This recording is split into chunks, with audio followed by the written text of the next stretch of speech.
Tim Scott calls on Yellen to testify on $6 billion in funds released to Iran after Hamas attacks Israel. Senator Tim Scott, RSC, has called for a Senate hearing with Treasury Secretary Janet Yellen to focus on the $6 billion in frozen funds that the Biden administration released to Iran in exchange for American prisoners following the deadly Hamas terror attack on Israel. Scott, a Republican presidential candidate and ranking member on the Senate Banking Committee, released a statement on Tuesday calling on the committee to hold an investigation into the funds and how Iran could potentially use them to fund terrorism.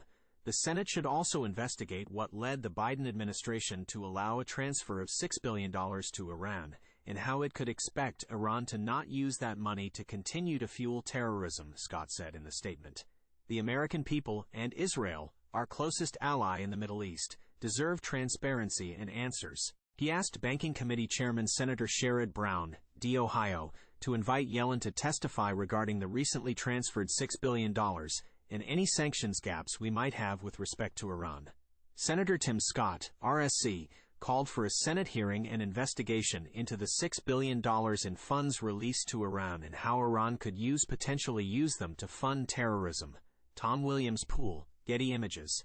Getty Images. In the face of evil, we must use every tool, weapon, and economic sanction available to provide for our nation's security and the security of Israel, Scott said. Republicans have criticized the Biden administration's release of the $6 billion in frozen Iranian funds, which was part of a swap for 5 Americans being held prisoner in Iran.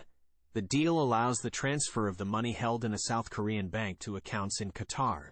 The administration says the money can only be used for humanitarian purposes, and the U.S. will have oversight as to how and when the funds are used, emphasizing after the Hamas attacks that there is no evidence that any of that $6 billion has left the Qatari account yet.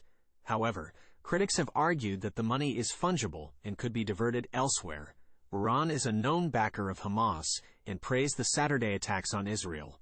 The State Department has previously said that Iran provides roughly $100 million a year to Palestinian armed groups, including Hamas and Islamic Jihad. In calling for a hearing and investigation into the funds, Scott said that the U.S. should be signaling strength, not leniency, regarding Iran.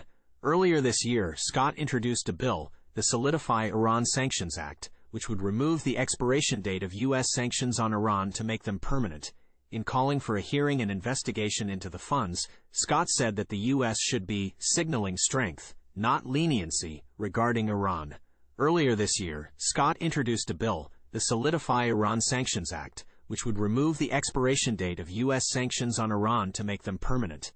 The unprecedented attack on Israel by Hamas, a U.S.-designated terrorist organization, warrants the strongest response encompassing both military assistance and the most stringent economic sanctions, Scott said. The fighting already has killed hundreds on both sides. The Israeli military said more than 900 people have died in Israel since Saturday's incursion.